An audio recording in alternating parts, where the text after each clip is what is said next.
ought to be in pictures. You're wonderful to see. You ought to be in pictures. Oh, what a Hello and welcome to you Deep would Dive be. Movie Reviews with my friend Steve Hackman and myself, James Marsh. This week we are talking Sam Raimi's Doctor Strange in the Multiverse of Madness. Hey, but before we begin, if you haven't already subscribed to Deep Dive Movie Reviews, it would be a great favor to us if you went ahead and hit that subscribe button. And even better, if you ding the bell next to it, that will alert every time we release another video. And you know what? Doctor Strange has spoilers galore. We're going to talk spoilers, so be warned. James, let's talk Doctor Strange and the Multiverse of Madness. That's right. Okay, so this is a number of things. This is a sequel to 2016's Doctor Strange. It's a continuation, obviously, of the MCU as a whole. It's the 28th official standalone MCU movie. It continues pretty much straight on from Spider-Man No Way Home and also the Disney Plus series WandaVision. So if you're not caught up with all of those things, then you may be a little lost at the outset of this movie. Essentially, we find Doctor Strange back in New York a couple of months after the events of Spider-Man No Way Home, and he finds himself in the role of a guardian and protector to a youngster once again. This time, it's a new character, America Chavez, a young woman with the power to transport herself through the multiverse.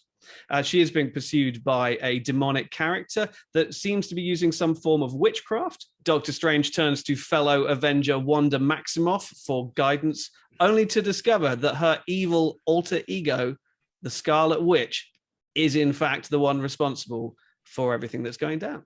James, I think this is the first Marvel movie that really requires the viewer to have a working knowledge of a previous Disney Plus TV series. They really have to know and have watched WandaVision to understand what's going on in this. A little bit of maybe other knowledge would be helpful, but this film really assumes you're up to speed on the events that have occurred thus far, because there is almost little to no explanation given to the viewer, which I thought was a little different from previous films. Yeah, that is a really valid point. You know, while all of these films are connected to varying degrees, Marvel have actually been pretty good thus far, making sure that they work as standalone movies. They're accessible. You know, people can access them easily, and this one really didn't. And I don't know if that's a critique. It's more of an observation than a critique. Well, I think it's essentially them doubling down on the fact that they really want these Disney Plus shows to be taken seriously, considered part of canon, and at the end of the day, getting all MCU fans to subscribe to Disney Plus and to watch them. You know, that's, you know, they're a business, and that's the end game, to coin a phrase. And so, but yes, you're absolutely right. I think this is the first one that really feels like it's continuing on from one of those shows. There have now been, about half a dozen? I think we're recording just as the finale of Moon Knight has just dropped, and we can expect one or two others coming later this year. I think The Marvels and She-Hulk are both due this year. But it's getting to the point now where you really need. Also, there are elements of the animated Disney Plus show What If that crop up in here as well. Yes. Now, I've only watched little bits of that one. That's the one that I haven't been all the way through.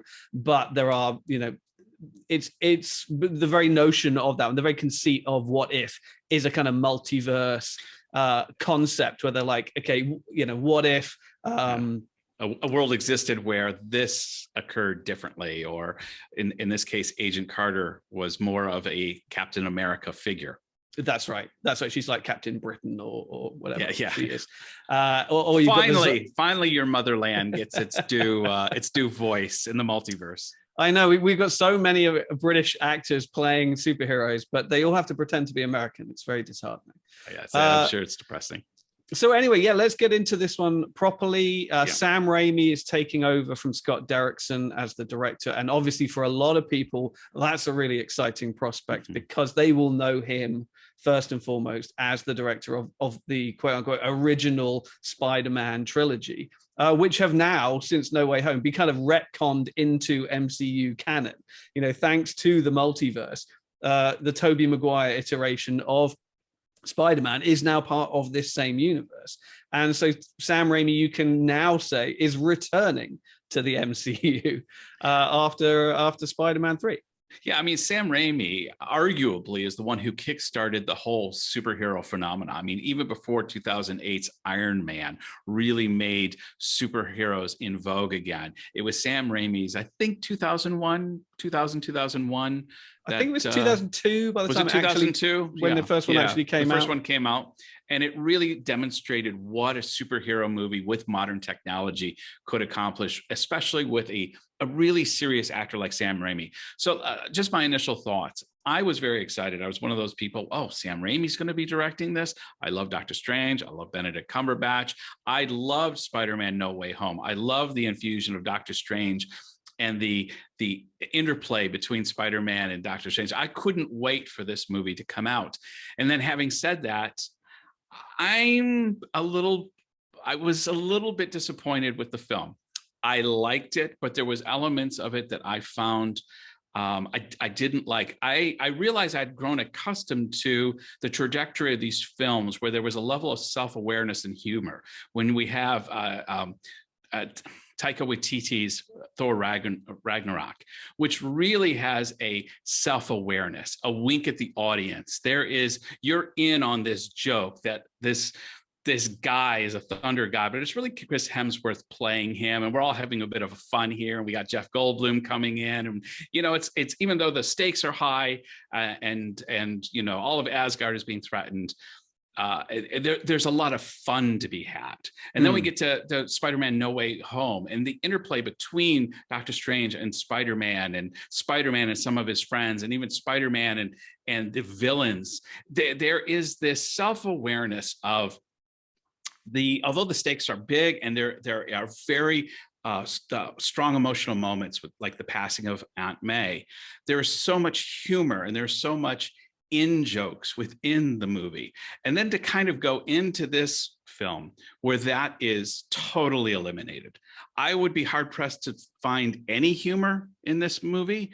Oh, really? If there was, it was very, I'm not to say there wasn't a joke or two, but this was not a funny movie. This was a dark film. And knowing Sam Raimi, knowing The Evil Dead, him from the Evil Dead movies, which I'm a fan of. Mm-hmm. I love the idea of the elements of horror that this movie introduces, and I thought they did a good job. Unfortunately, what I found was because of the PG-13 limitations of a Marvel movie, it really couldn't go into the horror to the level that I felt to the level that I would have liked it to go. I almost feel like Mr. Miyagi in Karate Kid. You walk on one side of the road, you're safe. You walk on the other side, you're safe. You walk down the middle, squish. I feel like, okay, if you want to be a self-aware, ironic, tongue-in-cheek, humorous film, fine. If you want to be a horror film, fine. But when you're trying to do this light version of it, it didn't work for me.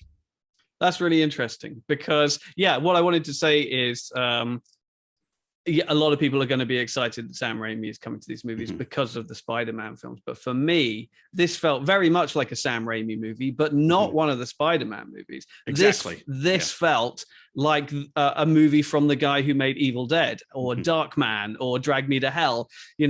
This was fast moving, wildly moving camera work, sort of dizzying camera work, a real eclectic sort of visual style. I thought there were some really quite successful horror elements in there. I thought the visual style of it, it's kind of grotesque and gothic and demonic. At times, someone asked me last night after I saw the film, is this suitable for a 9-year-old? And I'd say maybe not. I would say it absolutely depends on the 9-year-old because there are demons, there are zombies. I mean, there's zombie Doctor Strange, and I thought that was a really great kind of not only a good gag, not only a good kind of horror moment, but also a kind of good nod and wink to the back catalog of both Sam Raimi and Benedict Cumberbatch when he. In order for the final conflict, he has to possess his own corpse from another reality, from another multiverse. and sort of reanimate himself and literally drag himself up out of the grave, which felt so Sam Raimi-esque. And also there are elements of Frankenstein in there, and Benedict Cumberbatch has famously played Frankenstein on stage as well. I was just, you know, in moments like that, I was just like, oh boy, I'm in heaven. This is the best Sam Raimi movie you could hope to fit into the MCU. It was that moment with the zombie reanimating and the whole exchange there. That was signature Sam Raimi. And don't get me wrong, there's elements of this film I enjoyed, and I liked it, but I came away hoping for this, and I got this, and I've got a couple other critiques which I'll share in a moment. Yeah, no, it's interesting because I came with not a great amount of expectation per se. You know, because I know, you know, as we've sort of said, it's the 28th MCU movie. By now, you've got a pretty good understanding of where this movie is going to be. I ended up enjoying it a lot more than Spider-Man: No Way Home, which, if you remember, really? Which if you remember I would never say that. I liked Spider-Man: No Way Home much more than this film. I wasn't caught up in the whole sort of nostalgia of that movie at all. You know, I thought it was fun that they got all the different Spider-Men together, but it didn't hit me in the feels, as they say, or anything like that. I was just kind of like, oh yeah, okay, that kind of works. The first Doctor Strange, I think it's fair to say, isn't one of the most groundbreaking MCU movies. It's a solid, decent origin story movie. You know, it's very much second tier, and apparently a lot of it is because Doctor Strange, in his many years of adventures, has the potential to get very weird and go to some very, very strange places. That the studio were very nervous about that, and they wanted a version of Doctor Strange that was as straight and conventional and in line with the movies, which at that time, you're talking like the Iron Man movies, the Captain America movies, you know, apart from one or two Thor movies, which hadn't been their most successful, and they'd just done the Guardians of the Galaxy, which was so out there. They were like, they didn't really know where they wanted to place Doctor Strange. And I think they played the first movie far too safe. This one feels like they were really kind of let off the leash, if you like. And it was like, go nuts with it. You know, I think the audience has proved now that they get the whole idea of a multiverse, and they get how there are different versions of reality coexisting in the Marvel universe. You know, you have Earth, you have deep space, you have kind of magic, and all of those are, and then you have Asgard and things like that.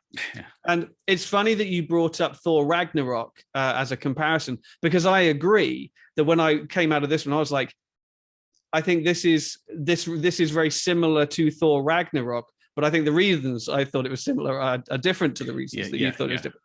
I felt this was similar to Thor Ragnarok because it enabled this auteur filmmaker with a very distinctive voice and a very distinctive style to be himself within the confines of the MCU to a degree where it looks like his movie just as much as it looks like an MCU movie. And I don't think there are too many other examples where you can say that.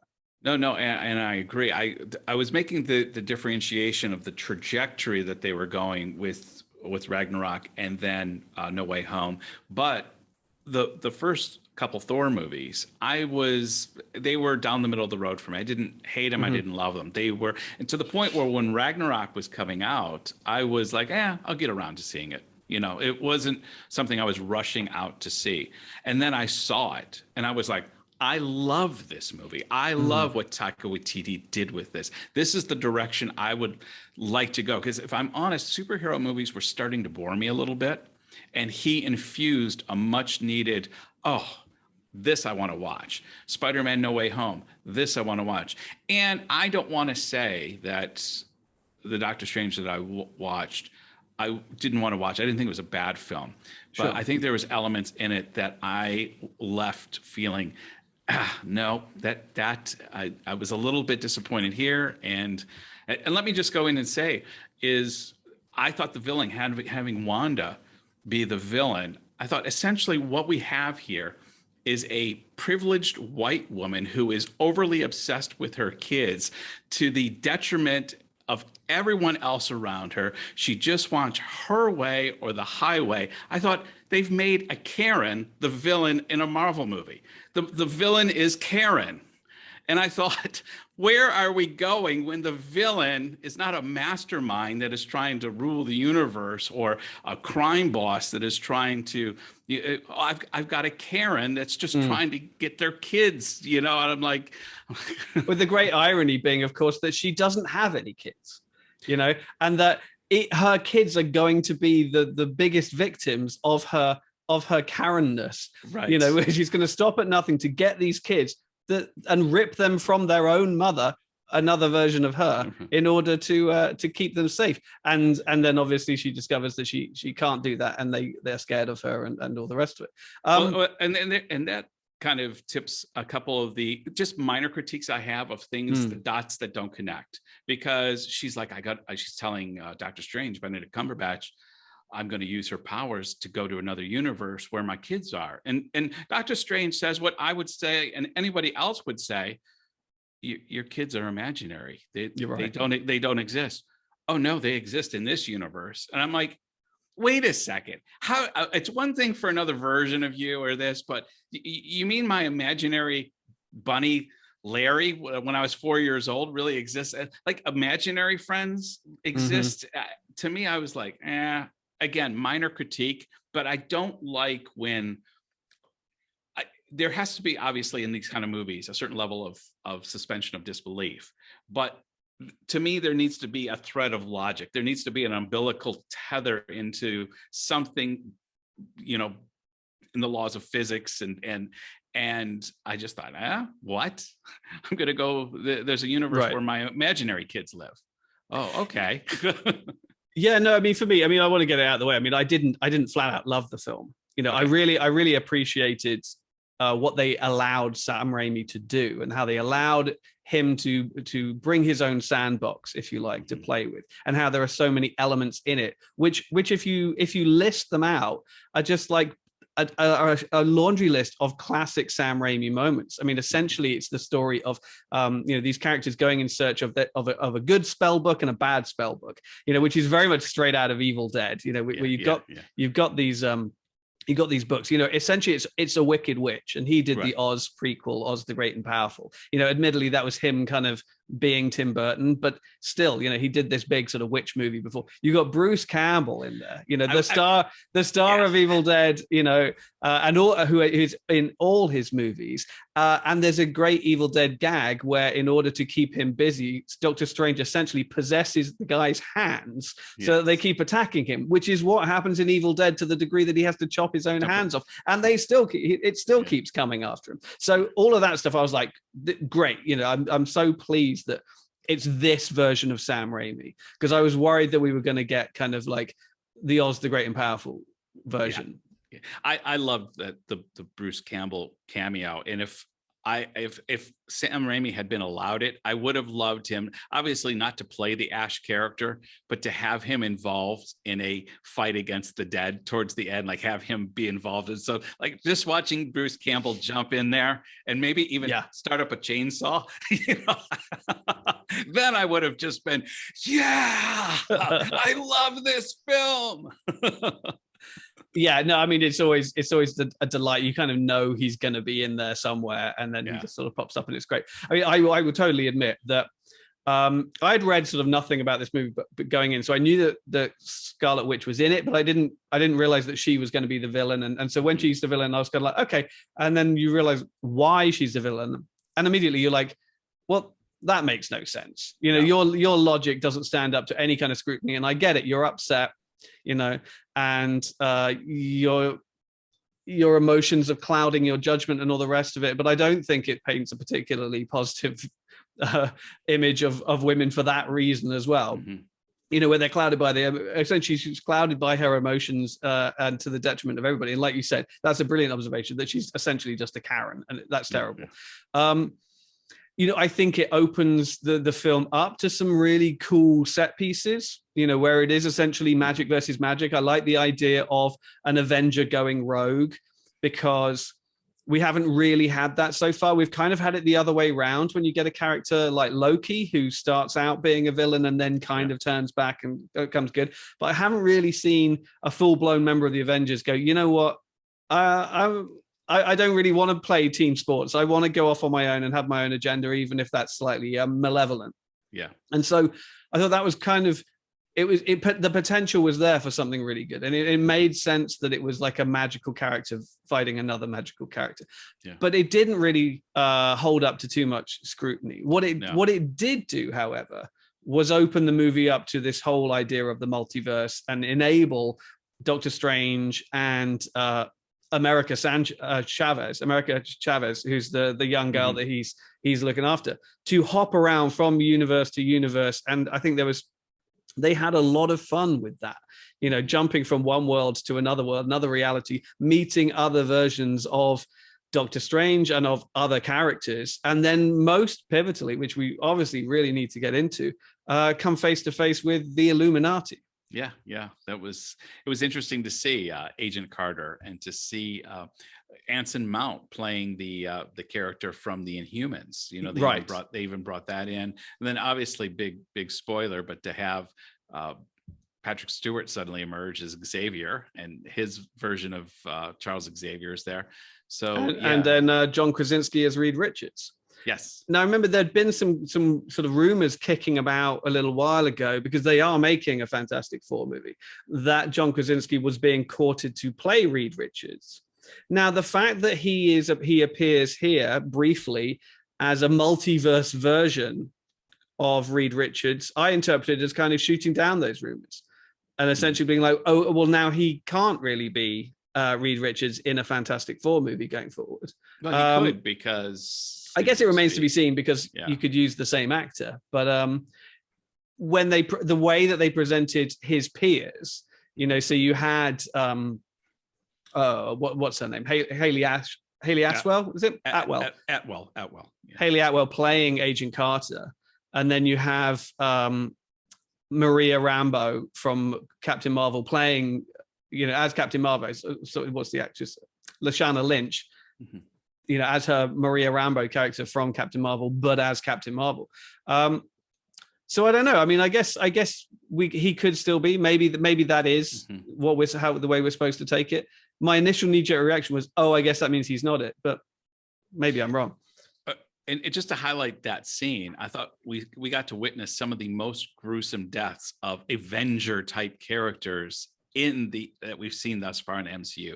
That was definite Sam Raimi, because those deaths were not just quick and clean; they were brutal and grotesque. Oh, for sure, and I really appreciated how much fun he had with that. Yeah. You know, particularly the fate that Reed Richards meets was kind of great, and I really kind of enjoyed that whole side of the movie. To the point that it's certainly not for the young kids, and it is not for the faint of heart. I think he actually managed to skirt that PG-13 line quite deftly. And it's just, it just did need a slightly more robust storyline. But I think that said, I was talking about this with my wife last night, and she was like, the plot was a bit dull. And I said, well, I guess because on the surface, what they're doing, not what it's about, but what they're doing is so, complicated and visually interesting and perpetually changing. You don't want your audience to then have to follow a complicated plot at the same time. So maybe it's the smartest move is to have a pretty straightforward, okay, this person good, this person bad. All you got to do is get the thing and stop the thing. Yeah. There's a lot of visual smoke and mirrors and bells and whistles going on that are distractive. But you're right. The line of the plot is very simple, very straightforward. There's no convoluting at all. If anything, it really doesn't hold up to logic, as we mentioned. No, but then it's almost like it might as well be a time travel movie, you know. And once you start picking holes in the logic of time travel, then it's, that's a fool's game, because obviously it's all made up anyway. Go on. One of the questions I wanted to ask you is, and something I thought what I was expecting to see and never occurred, was where was Vision in all of this? How come Paul Bettany never made an appearance? Because even when Wanda is revealed at the end, when America Chavez shows her what she really wants. And I did love the twist at the end where we've had this battle of force and violence trying to stop Wanda for an hour and a half. And in the end, it is a peaceful revelation as she gets to look inside her own soul and view herself through the eyes of her children, that breaks the spell. So I did appreciate that. But I was wondering, where was Vision in all this? One, in the parallel world or the multiverse world, the Wanda mother has 2 kids. Where's Vision? It would have been great to have Vision there. It would have, to me, to have him come in would have helped that break that spell at the end, and even have a moment with the 2 of them talking and reconciling or doing some kind of emotion. I was expecting that and I never got it. And I know the argument Vision's dead, but obviously we're dealing with a multiverse, so options are there. Right, the kids are in a lot of, if not all of these. I'm wondering universes. Why, after you've had a whole series called WandaVision, Vision is completely absent from this film, which is another area that I was disappointed in this film with. Yeah, I mean, the sad truth is, I think Paul Bettany's now out of contract. and I think it's probably as simple as that. And but yes, when you have this multiverse, when there are so many iterations of Doctor Strange and of Christine, his partner, and it was nice to see him sort of team up with another version of her, to give her a little bit more screen time and to give her a little bit more agency. I still don't think she's a particularly interesting character. No, I think she's horribly underwritten, even when they bring this new version of her in, who's very important and very knowledgeable and very capable. She's still kind of dull, I have to be honest. Well, and this is another, again, it's just a personal critique, but I liked Doctor Strange in No Way Home because he has no romantic inclinations. He is a monastic monk for all intents and purposes. He lives in his temple. He does his thing. He is, for all intents and purposes, asexual.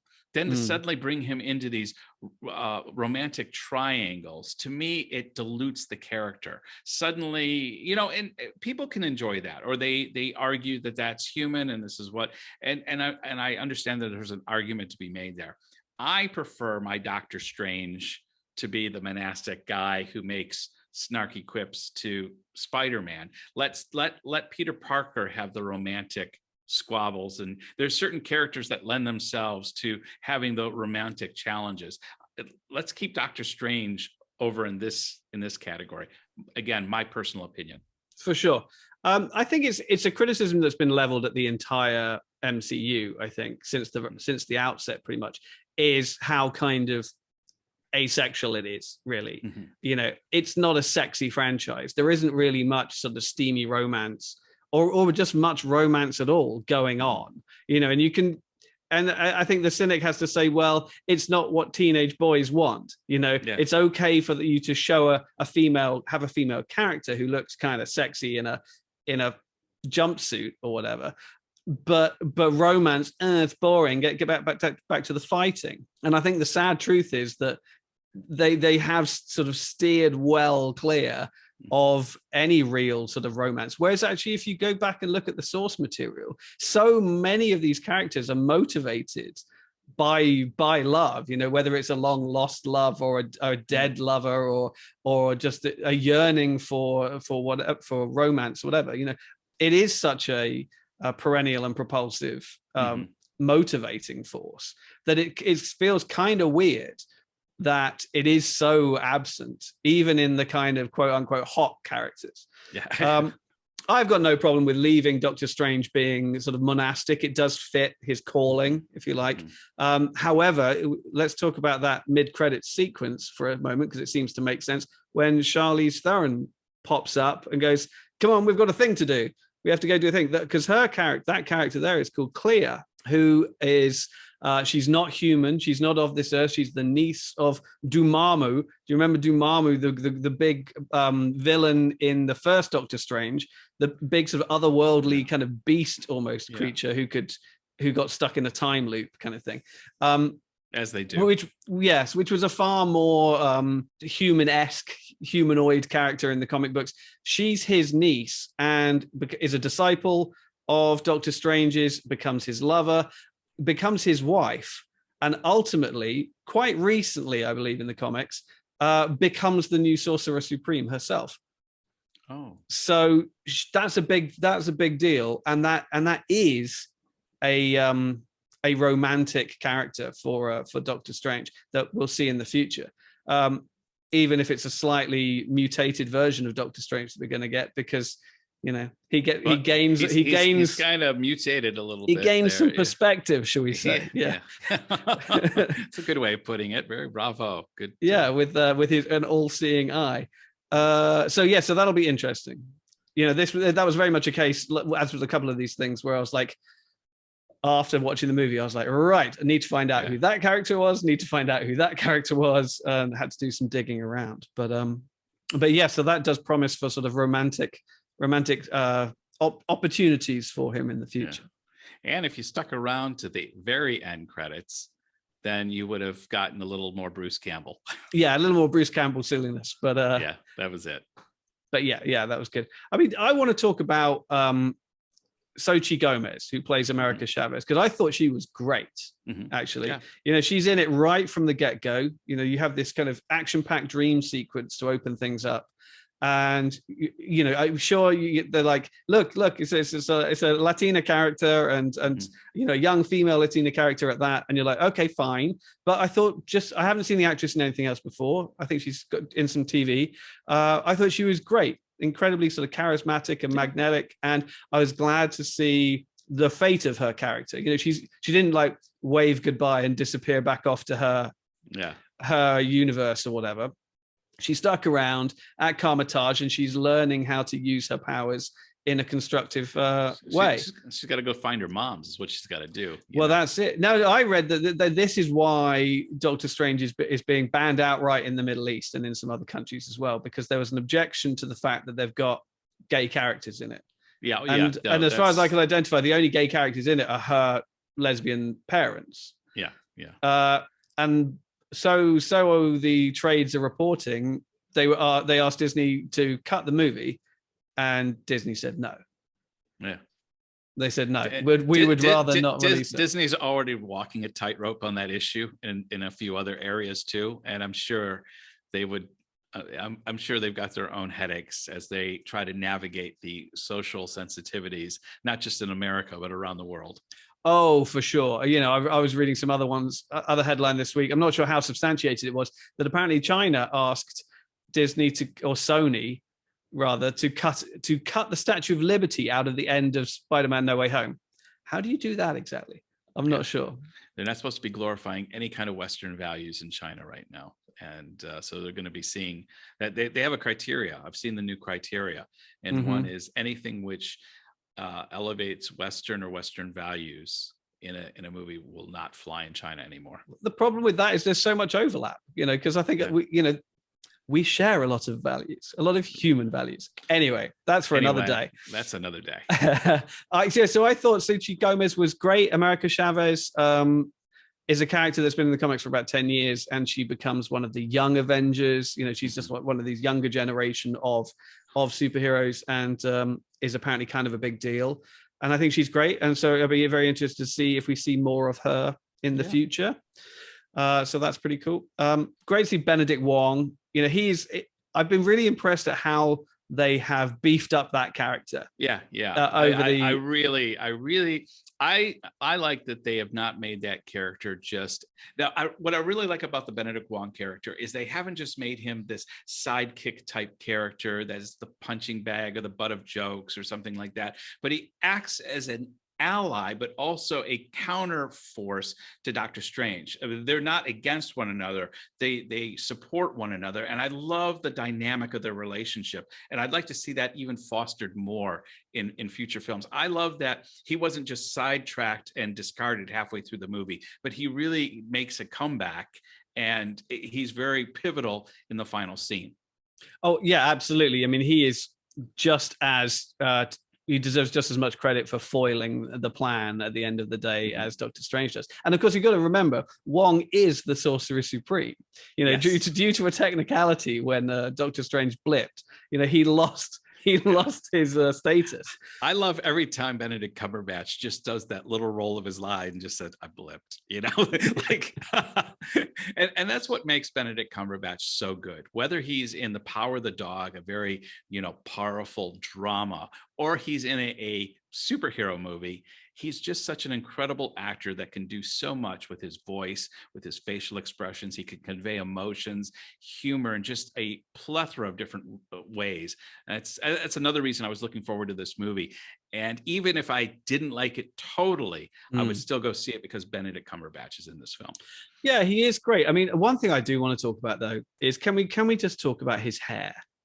Because this was a problem that bothered me in Spider-Man No Way Home as well. I mean, obviously, yeah, he's wearing some kind of hairpiece. You know, that's not his hair, and we are all well aware of that.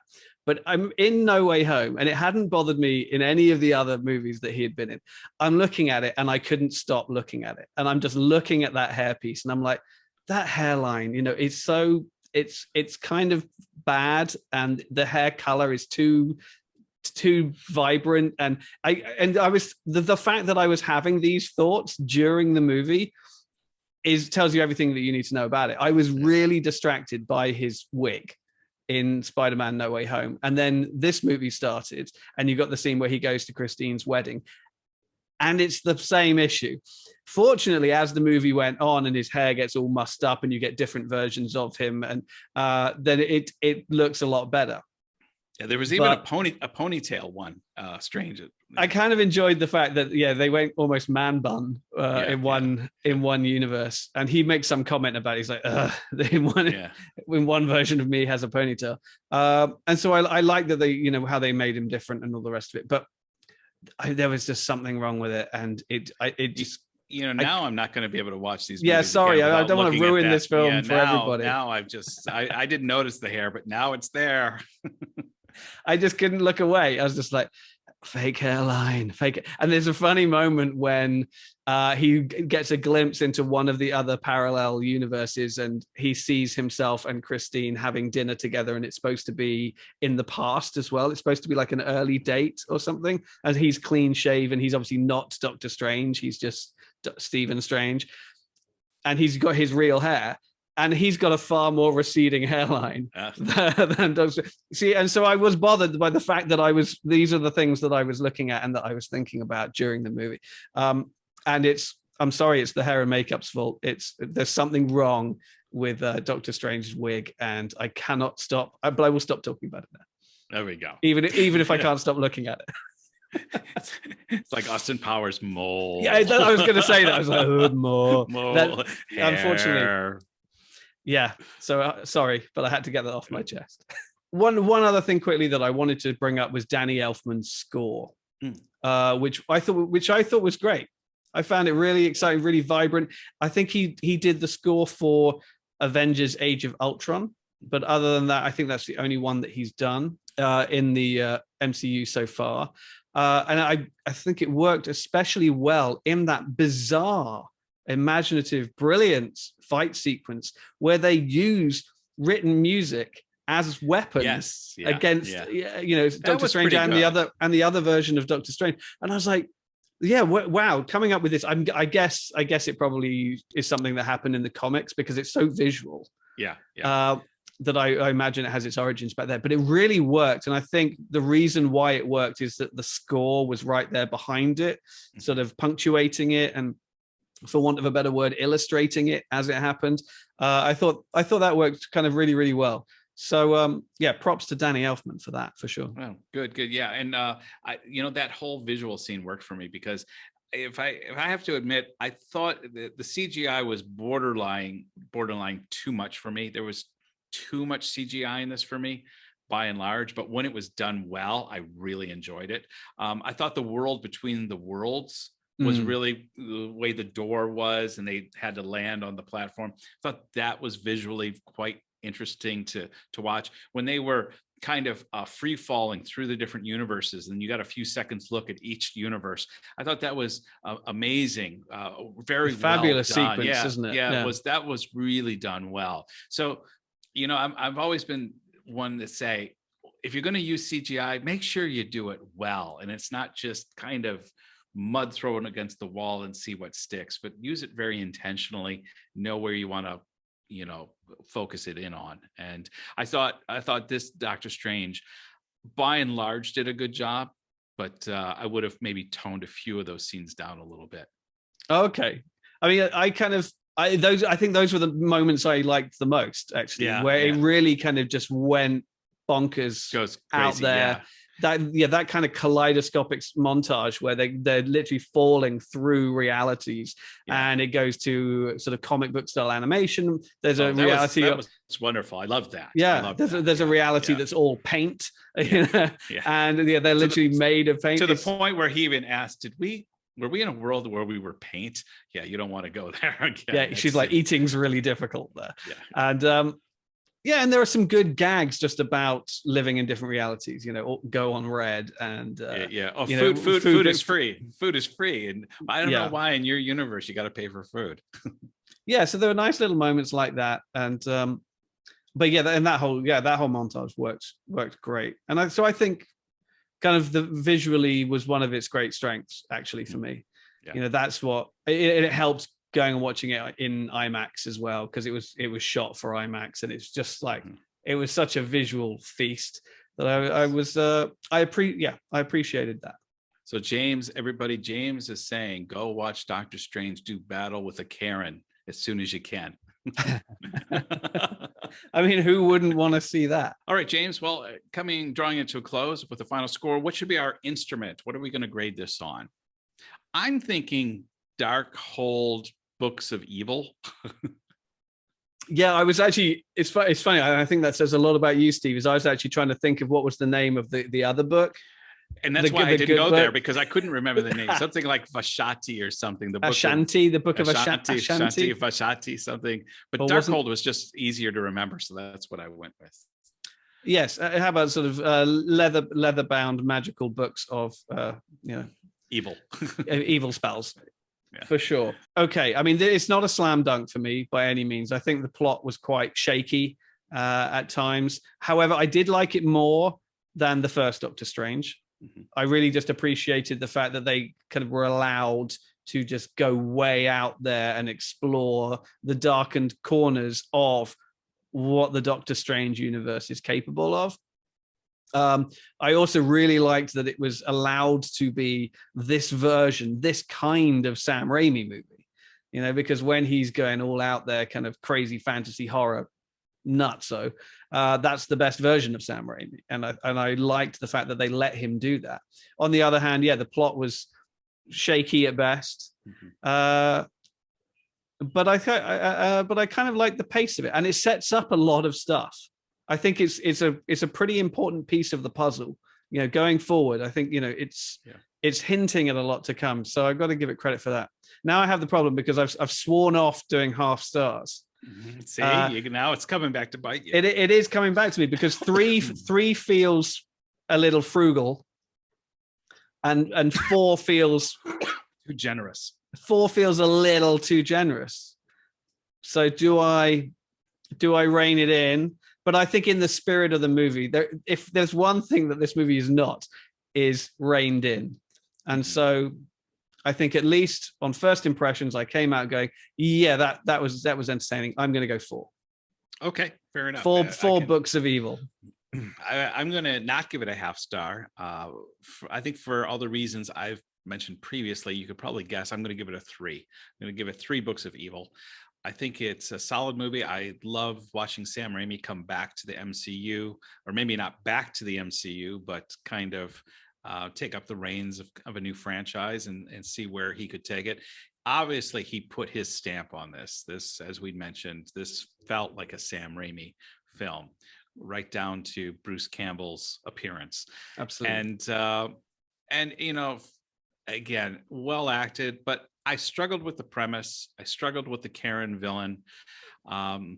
I struggled with the lack of humor and the lack of self-awareness. There was just this, it was lacking that little wink to the audience that it is rather silly that we have this guy dressed up and flying around and throwing bolts, but we're having a good fun with it, which is the direction I felt that they were going with some of the previous films. So having said that, I'm going to give it 3. I think it's something you need to see. It's a good solid film, and go see Doctor Strange in the Multiverse of Madness. Absolutely. And you have allowed us to give it a 3.5 rating without me having to break my rules. So I'm quite happy about that, because I think 3.5 is about right, but I'm not allowed to do half. So we'll see how long that lasts. Well, exactly. Right. That about wraps up. So let us know, please, what did you think of Doctor Strange in the Multiverse of Madness? Did it live up to your expectations? How would you rank it in the MCU compared with Doctor Strange, Spider-Man, No Way Home, WandaVision? If you haven't seen those films, did it still make sense to you? Let us know. All of that. And where do you see the little Easter eggs and the little signposts for future episodes taking us? Please let us know what you think about all of that in the comments. Yeah, absolutely. We have given our opinions and given some rather strong opinions. And so let us know your opinions. Also, if you'd like to follow James or I on social media, we're on Instagram and on Twitter. So you'll find links to how you can follow us in the description below. And please, please, please, as I mentioned before, the way that we can expand deep dive movie reviews, get our reviews out there, get more videos viewed by many more people is by you hitting that subscribe button. Helps the algorithm, helps us, and it doesn't cost you a dime. We'd really appreciate it. Till next episode, James. Goodbye. To be in pictures. You're wonderful to see. You ought to be in pictures. Oh, what a hit you would be.